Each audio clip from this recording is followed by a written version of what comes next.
오늘 우리에게 주신 하나님의 말씀은 사도행전 2장 42절부터 47절까지의 말씀입니다. 그들이 사도의 가르침을 받아 서로 교제하고 떡을 떼며 오로지 기도하기를 힘쓰니라.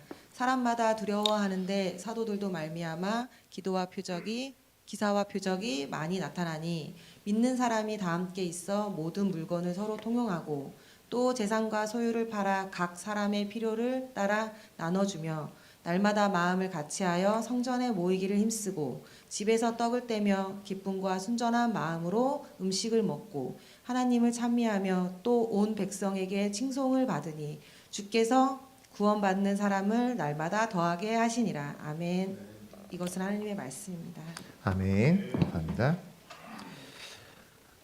우리가 2주 전부터 계속해서 사도행전 2장의 말씀을 가지고 초대교회의 그 시작의 모습을 가지고 우리 예수소망교회가 앞으로 나아가야 할 그리고 가져야 할 비전과 사명에 대해서 말씀을 나누고 있습니다. 지난 2주 동안 우리는 W, 예배와 O, 오이코스, 소그룹에 대해서 함께 나누었죠.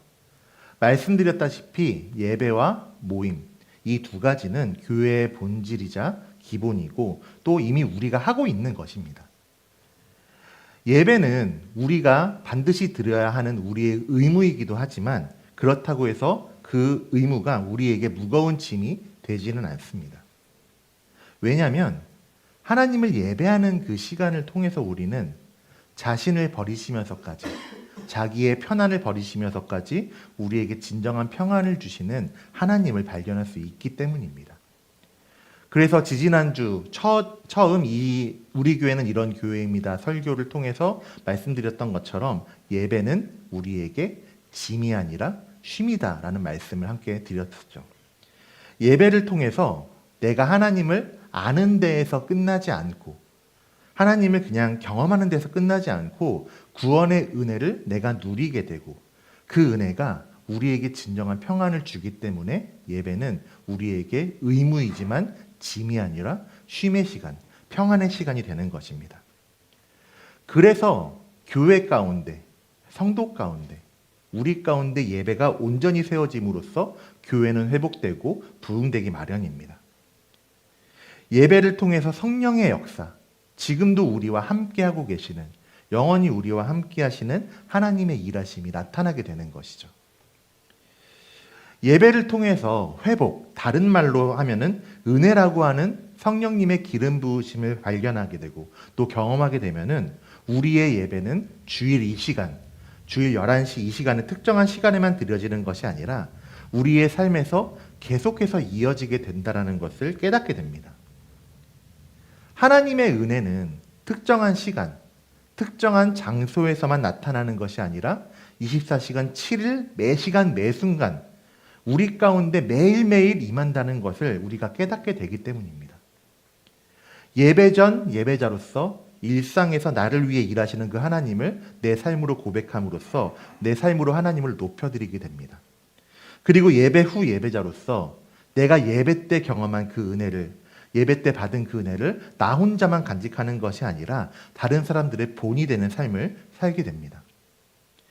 그리고 우리는 그 은혜, 예배의 삶을, 예배의 은혜를 나 혼자만 누리는 것이 아니라 나 혼자만 살아가는 것이 아니라 우리의 일상을 함께 나누고 우리가 함께 살아가는 성도, 동역자들과 함께 나누게 됩니다. 그러면서 나를 넘어서 우리 가운데 놀랍게 일하시는 하나님에 대해서 나누고 일상 가운데 서로를 위해서 중보하며 기도하고 또 서로의 삶을 돌보는 삶을 교회가 함께 살아가게 됩니다. 바로 이런 모습이 지난주에 말씀드렸던 이 월드 사역 가운데 오이코스 소그룹입니다. 오이코스라는 말을 사용하지만 사실 감리교회 속회, 또 장로교에서는 구역, 이런 모임들이 있죠. 교회 안에 여러 가지 소그룹의 모임들이 바로 이 오이코스라는 교회의 비전에 해당이 됩니다. 사실 우리 교회도 공식적인 속회 모임이 없다 뿐이지 이미 우리도 하고 있는 모습이죠. 주일에 모여서 이렇게 함께 모여서 예배를 드립니다. 그리고 예배 드리는 데에서 끝나는 게 아니라 식사를 나누고 애찬을 나누고 일상의 그 시시콜콜한 이야기들을 나누면서 거기서 끝나지 않고 우리의 일상 가운데 임하시는 하나님의 은혜로 결론을 내게 됩니다. 그리고 서로를 위해서 기도하는 모습이 바로 우리 교회의 모습이고 그것이 오이코스 소그룹입니다. 우리의 공동체 예배, 공적인 예배는 주일 11시 이 시간에 드리지만 우리가 식사하는 것, 이야기를 나누면서 웃고 떠드는 것, 고민을 나누고 기도 제목을 나누고 또 아이들은 즐겁게 뛰어노는 그 모습들, 우리에게 너무나 익숙한 모습이잖아요. 그런 모습 역시도 또 하나의 예배, 예배 후 예배자의 모습이고 그리고 교회가 가장 기초로 세워야 할 교회의 본질입니다. 이런 교회의 모습들은 여러 번 나누었다시피 초대교회의 모습의 회복이라고 하나님 말씀하고 있습니다.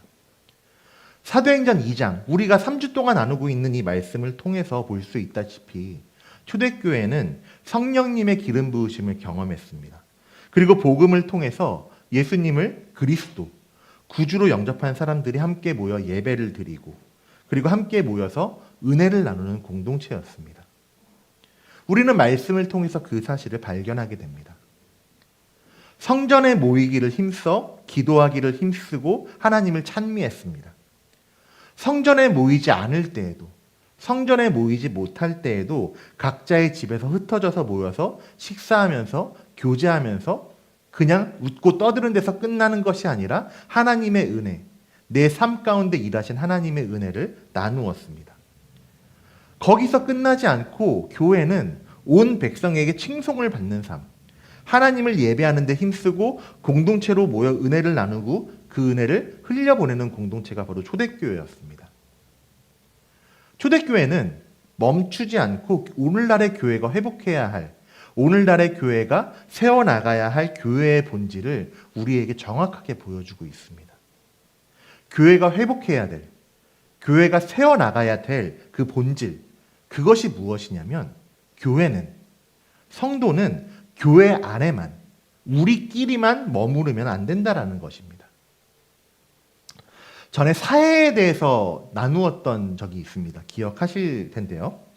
요단강에 깨끗한 물이 흘러 들어와서 사해로 모이게 됩니다. 그렇지만 그 사해 지역은 고도가 가장 낮은 지역이기 때문에 물이 흘러나가지 못하고 계속 쌓이기만 하고 고여버려서 결국에는 정체돼서 물고기가 살 수 없는 죽은 바다가 되었다라는 곳이 바로 사해입니다. 은혜도 마찬가지입니다. 우리에게 하나님의 은혜는 계속해서 흘러 들어옵니다. 그런데 그 은혜가 교회 안에만, 성도끼리만 머무르게 된다면 결국에는 고여서 썩어버리게 될 것입니다. 그래서 교회는 우리 안에 차고 넘치는 그 은혜, 계속해서 매일매일, 매 시간, 매분, 매 초마다 부어지는 하나님의 은혜를 우리 안에만 머무르게 하는 것이 아니라 교회 밖으로, 담장 밖으로 흘려보내야 합니다. 오늘 설교의 제목처럼 교회의 담장을 넘어서 도시로 향하는 교회. 이게 바로 우리가 세 번째 가져야 할 비전과 사명, 월드 사역 가운데 R, 리칭아웃 사역입니다. 최근 몇 년간 많은 목회자와 교회 사이에 유행처럼 번졌던 굉장히 선한 영향력을 끼친 책이 있습니다. 저도 설교 때 몇 번 인용했던 적이 있는데 팀 켈러라는 미국의 목사님이 쓰셨던 센터 처치라는 책입니다. 2년 전쯤에 팀 켈러 목사님은 이제 암으로 소천하셨지만 저한테도 그렇고 여전히 오늘날의 많은 세계의 많은 목회자들 가운데 또 많은 교회들 가운데 굉장히 좋은 선한 영향력을 끼친 목사님이고 책입니다. 이 목사님의 사역이, 교회의 사역이 오늘날 교회의 모습에 반드시 필요한 모습이고 또 교회가 나가야 할 방향입니다.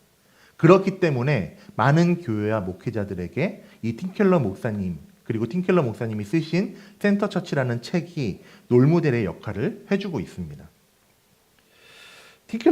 팀켈러 목사님은 1989년도에 뉴욕의 맨하탄의 리디머 교회라는 교회를 세웠습니다. 그 맨하탄이라는 지역은 지금도 그렇지만은 월스트리트, 세계 경제의 중심지라고 불리는 곳이죠. 세계 경제의 핵심을 하는 금융 중심지가 있습니다. 그렇기 때문에 교회를 개척하기엔 적합한 장소는 아니었습니다. 이 장소는 금융, 문화, 정치 이런 것들의 허브 역할을 하는 장소였습니다. 그 지역, 맨하탄, 월스트리트에 모인 많은 사람들은 대부분 성공을 위해서 많은 돈을 벌기 위해서 세계 각국의 사람들이 그 자리에 모였습니다. 그 맨하탄 모습을 좀 생각하면서 이제 성경을 보다 보니까 성경의 고린도 지역이랑 굉장히 비슷했을 거라는 생각이 들더라고요. 고린도 전서, 고린도 후서 그 배경이 고린도라는 도시였습니다. 그 당시에 고린도는 항구가 있는 도시, 바닷가가 인접한 도시였기 때문에 무역 경제가 굉장히 활발하게 일어나던 도시였습니다. 사업을 위해서, 사람들이 돈을 벌기 위해서 세계 각국의 사람들이 모여들었고, 그러다 보니까 돈 벌기에만 혈안이 된 사람들, 또 자기가 숭배하던 우상을 가지고 들어온 사람들이 많았습니다. 성적으로, 도덕적으로도 방탕하게 사는 사람들이 굉장히 많은 도시였습니다. 그 당시에, 신약성경 당시에 고린도 지역이 세속적인 가치를 따르고 타락한 도시였던 것처럼 맨하탄도 비슷한 모습이지 않을까라는 생각을 좀 해봤습니다. 그렇기 때문에 교회를 온전하게 운영하기 위해서, 교회를 온전하게 세우기 위해서는 그 맨하탄이 아니라 그 장소를 피해서 안정적인 장소, 사람들이 많이 모여 살고 또 가정이 많이 있고 이런 장소에서 교회를 시작하는 것이 훨씬 안정적이고 편안하게 목회할 수 있었을 겁니다. 그렇지만 고린도 교회, 고린도 지역의 사도 바울이 그 혼란스러운 도시에, 죄가 가득한 도시에 복음을 전하고 고린도 교회를 세웠던 것처럼 이 틴켈러 목사님도 맨하탄이라는 도시 한가운데에서 그 속으로 들어가 교회를 세웠습니다. 중요한 거는 그렇게 맨하탄이라는 지역에 교회를 세우고 교회의 문을 닫고 우리끼리만, 교회끼리만 사는 것을 선택하는 것이 아니라 교회의 문을 열고 교회의 담장을 넘어서 그 맨하탄 도시 속으로 들어갔습니다. 잘못된 가치를 따르는, 성공을 쫓고 부를 쫓는 맨하탄 한가운데로 들어가서 그 사람들에게 복음을 전함으로써 그들의 삶과 문화, 직장이 복음과 합쳐지도록 사역했습니다. 그 결과 리디머 교회는 성공하기 힘들다라는 그 맨하탄 지역에서 복음을 전하고 크게 부흥하고 성장했습니다. 티켈러 목사님과 그 리디머 교회가 부흥하고 성장하기 위해서, 돈이 많은 사람들을 전도하기 위해서 그 지역을 택한 것이 아니었습니다. 그 맨하탄 지역에 교회를 세운 것은 도시로 나가는 것, 그들 가운데로 들어가는 것이 예수님께서 말씀하신 교회의 본질이며 사명이기 때문입니다. 은혜가 교회 안에만 머무르는 것이 아니라, 교회 안에만 고여 있는 것이 아니라 그 도시로 흘러 넘어가서 그 도시를 살리는 일, 은혜가 가득 차고 넘쳐서 교회의 담장을 넘어 세상으로 은혜를 흘려보내는 것이 교회의 사명이고 교회가 할 일이라고 예수님께서 말씀하셨기 때문입니다. 우리는 복음서를 통해서 예수님의 말씀, 이 땅에 오신 하나님의 뜻을 발견할 수 있습니다. 예수님이 십자가에서 죽으시고 부활하셨습니다. 그리고 11명의 제자들에게 나타나신 예수님께서는 이렇게 말씀하셨어요. 가서 모든 민족을 제자로 삼아라. 그들에게 아버지와 아들과 성령의 이름, 하나님의 이름으로 세례를 베풀고 예수님께서 제자들에게 가르쳐 주신 그것을 그들에게도 가르쳐 지키게 하라고 말씀하시고 부탁하셨습니다. 예수님이 제자들에게 가르치신 것이 무엇일까요? 잘 먹고 잘 사는 법이 아니잖아요. 바로 복음이었습니다. 하나님 나라에 대한 것과 죄인인 우리가 어떻게 하나님 나라에서 살 수 있는가에 대한 것이었습니다. 실제로 예수님께서도 그 사명을 위해서 이 땅에 오셨다라고 말씀하고 있고 복음을 전하셨습니다. 누가복음 4장에서는 예수님의 그 사역의 모습 그리고 그 예수님의 사명을 우리에게 보여주고 있는데요. 이렇게 말씀하고 있습니다. 예수께서 이르시되 내가 다른 동네들에서도 하나님의 나라 복음을 전하여야 하리니 나는 이 일을 위해 보내심을 받았노라 하시고 갈릴리 여러 회당에서 뭐 하셨다고요? 전도하셨다라고 기록하고 있습니다. 예수님이 야 가서 전도해, 복음 전해 시킨 것이 아니라 예수님도 직접 그들의 회당에서 전도하시고 복음을 전하셨다라는 겁니다. 예수님은 이곳저곳으로 다니시면서 하나님 나라의 복음을 전하시고 전도하셨습니다. 예수님은 교회가, 우리들이, 성도들이 예수님의 이런 모습을 따라서 예수님의 사역의 모습을 닮아서 은혜를 흘려보내야 된다고, 복음을 전해야 한다고 말씀하고 있습니다. 예수님의 말씀, 복음을 전하라라는 명령은 교회가 교회를 넘어서 우리끼리만을 넘어서는 것부터가 시작입니다. 교회가 문을 꽁꽁 닫아버리고 그 은혜의 빛을 이 안에만, 이 공간만 비추는 것이 아니라 예수님께서 하셨던 것처럼 세상에 빛이 되고 세상의 소금이 되어서 교회가 속한 이 도시, 우리가 위치한 이 지역을 섬기는 것으로 복음을 흘려보내라고 말씀하셨습니다. 마태복음 9장에서 예수님은 세리인 마태를 보시면서 나를 따르라 그를 제자로 부르셨습니다. 그리고 그 마태의 집에서 많은 세리와 죄인들과 함께 하셨습니다. 그 유대인들의 전통에서 죄인이라는 사람들은 부정한 행동을 한 사람들, 부정한 직업을 가진 사람들, 이방인같이 인종적으로 부정한 사람들, 그리고 그 부정한 사람들과 만나고 같이 하는 사람들을 지칭했습니다. 세리였던 사람, 이스라엘 동족의 돈을 과도하게 뜯어냈던 세리 마태의 집에서 예수님과 어울리던 사람들은 그 동료 세리들이거나 아니면 세속적으로 만났던 친구들일 것입니다. 유대교의 전통에서 죄인에 해당되는 사람들이었겠죠. 그런데 예수님은 사람들이 멀리하던 그런 사람들, 죄인이라고 부정한 자라고 무시하던 사람들 가운데로 직접 나가셨습니다. 그리고 그들과 함께 식사를 하시고 이야기를 나누셨습니다. 예수님께서 그렇게 하신 이유에 대해서 성경은 이 말씀으로 정리해주고 있습니다. 너희는 가서 내가 긍휼을 원하고 제사를 원하지 아니하노라 하신 뜻이 무엇인지 배우라. 그러면서 나는 의인을 부르러 온 것이 아니요 죄인을 부르러 왔노라 라고 말씀하셨다라고 기록합니다.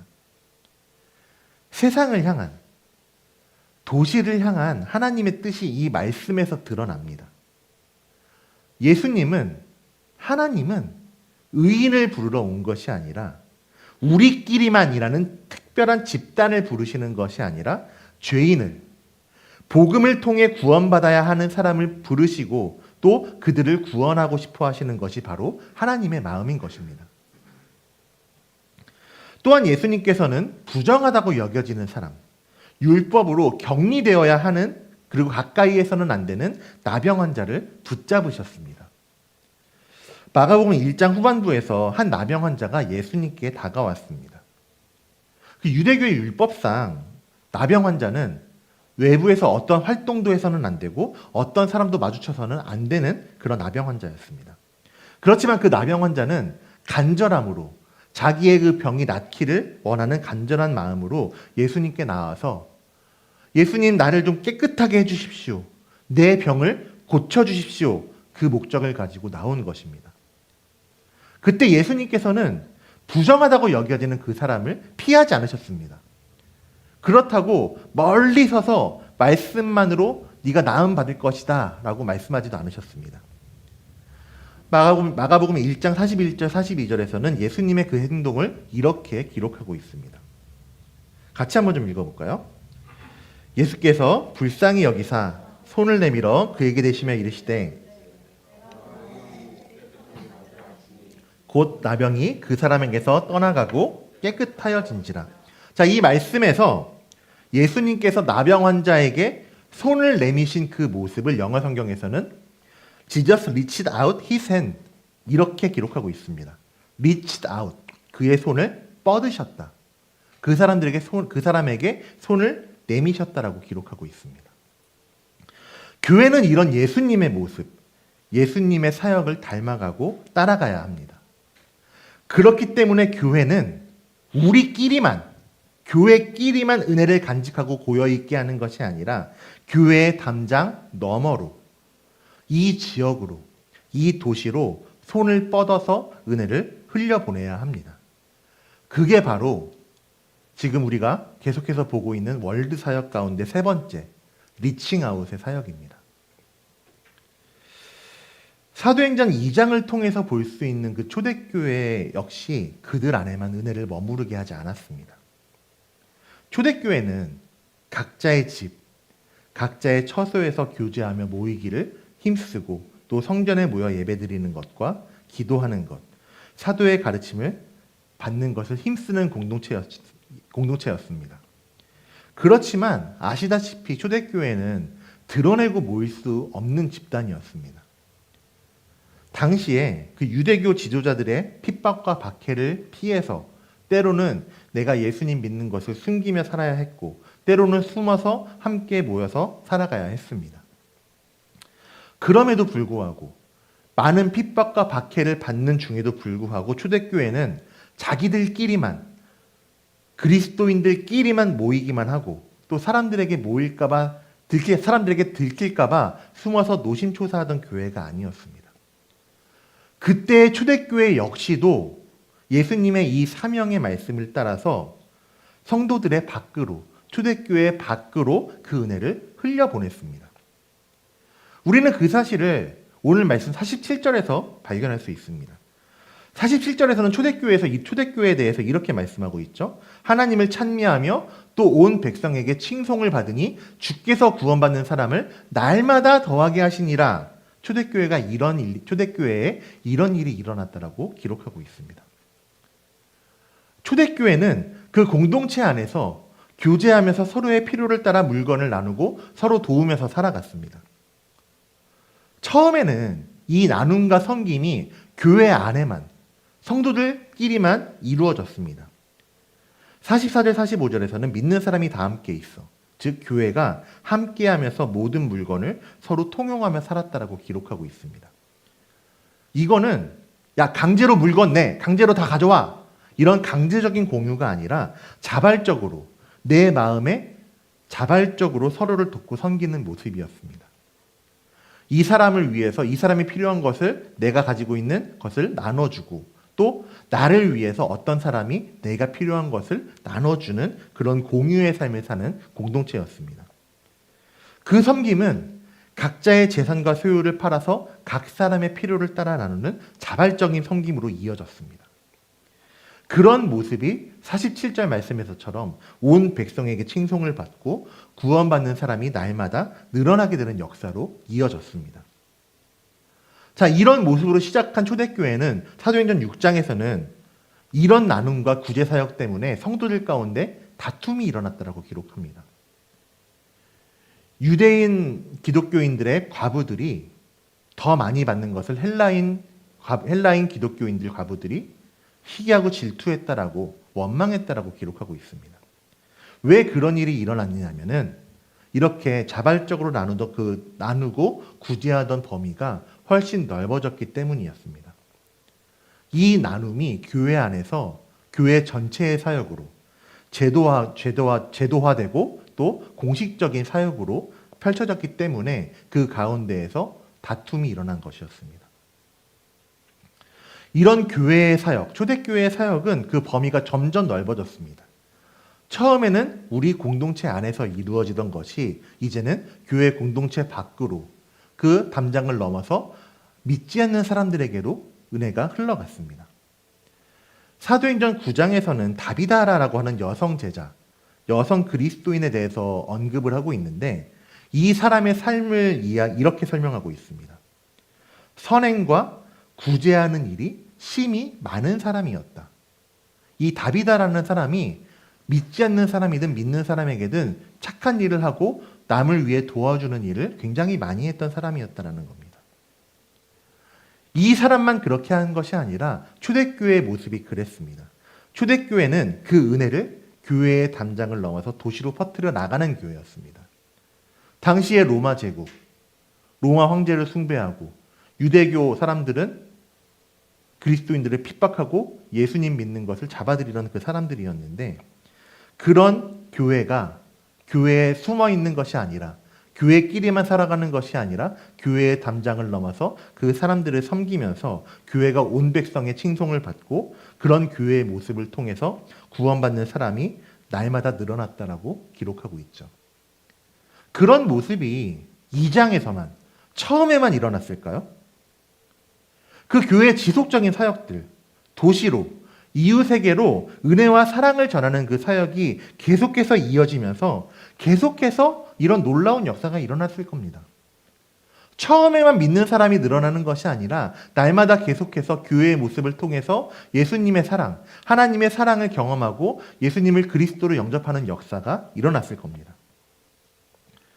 그리고 하나님이 우리에게 주시는 비전, 그리고 우리 교회뿐만이 아니라 오늘날 이 땅의 모든 교회들에게 주시는 그 비전과 사명이 바로 이런 초대교회의 모습일 겁니다. 오늘날의 우리들, 오늘날의 교회 역시도 이 도시를 향해서, 이 세상을 향해서 은혜를 흘려보내야 됩니다. 교회 안에만, 우리끼리만 은혜와 사랑을 머무르게 하는 것이 아니라 우리의 주변으로 흘려보내고 그 범위가 점점 넓어져야 할 것입니다. 이 도시를 품고 이 도시를 위해 기도하고 이 도시 가운데 하나님의 사랑을 전하는 우리 교회가 되어야 하고 이 땅의 모든 교회들이 되어야 할 것입니다. 왜냐? 하나님이 우리에게 그렇게 하라고 말씀하셨기 때문입니다. 지금 말씀을 통해서 제가 계속해서 말씀드리고 제시하고 있는 이 비전들은 앞서도 말씀드렸지만 새로운 사역들이 절대로 아닙니다. W, 예배도 마찬가지죠. 우리는 계속해서 예배를 드립니다. 일상에서의 예배를 드리고 함께 모여서 공동체의 예배를 드립니다. O, 오이코스. 마찬가지로 우리가 예배를 드리는 후에 그냥 흩어지는 것이 아니라 함께 식사하고 교제하고 이야기를 나누고 또 서로를 위해 기도합니다. 그 이야기를 나누는 가운데 하나님의 은혜를 발견하게 되죠. R, 리칭아웃도 마찬가지입니다. 이미 우리가 하고 있는 사역입니다. 특히 우리가 펼쳐나가는 이 제이아트의 사역이 이 도시를 섬기고 이 도시를 향하는 사역이라고 생각이 됩니다.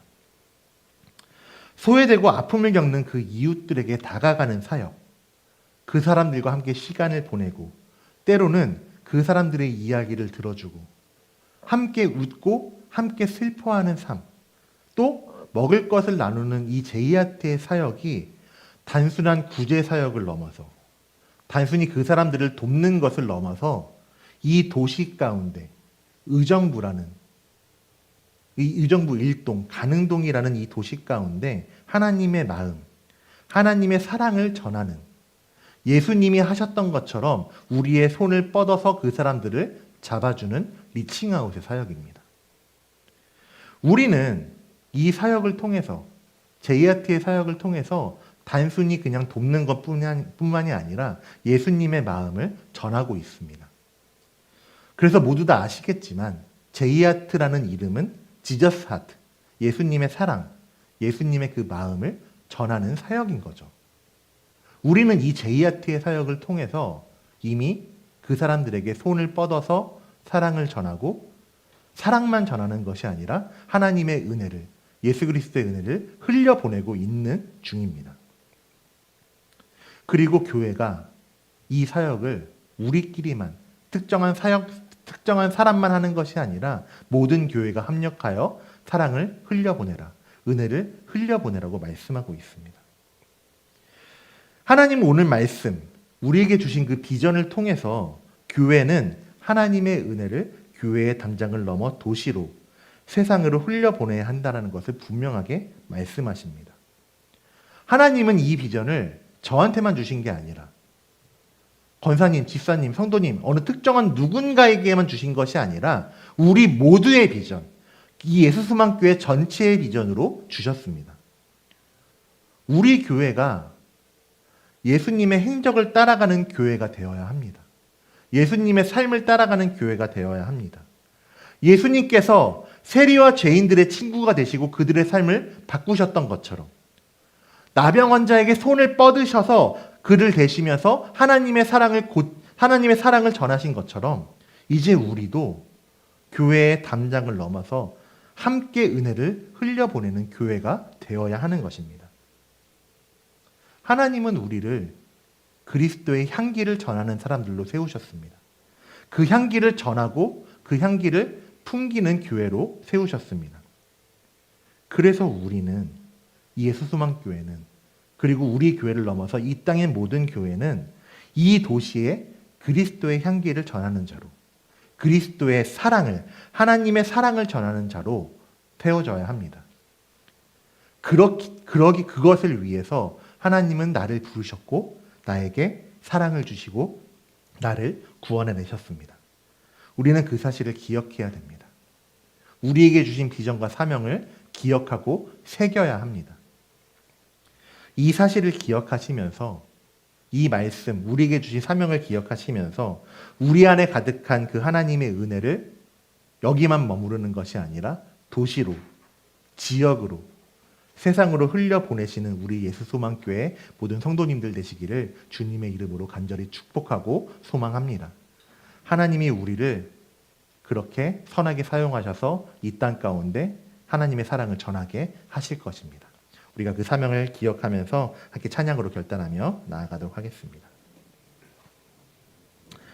설교 때도 말씀드렸지만 하나님은 우리를 그리스도의 향기로 부르시고 그 향기를 풍기는 자로, 그 향기를 전하는 자로 세우셨습니다. 우리가 그 모습을, 그 사명을 기억하면서 우리를 통해 하나님의 사랑이, 생명이 흘러가게 되기를 소망하면서 함께 찬양하고 기도하겠습니다.